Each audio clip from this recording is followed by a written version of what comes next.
अस्सलाम वालेकुम दोस्तों, welcome back to our channel find Urdu. Patent का मतलब है मुख्तारा या हक़ तख्लीक।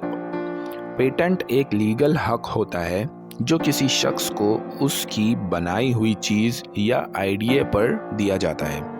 मतलब अगर आपने कोई चीज़ इन्वेंट की है तो पेटेंट लेने के बाद कोई और उस इन्वेंशन को आपकी परमिशन के बगैर यूज़ नहीं कर सकता। ये हक सिर्फ लिमिटेड टाइम के लिए होता है। फॉर एग्ज़ाम्पल, एक नई मशीन इन्वेंट करने के बाद उसने उसका पेटेंट ले लिया। He got a patent for his new invention. उसने अपनी नई इजाद के लिए पेटेंट ले लिया। तो दोस्तों, पेटेंट का मतलब है एक लीगल हक जो किसी इन्वेंशन पर दिया जाता है। उम्मीद है अब आपको पेटेंट का मतलब समझ में आ गया होगा। मिलते हैं नेक्स्ट वीडियो में। शुक्रिया।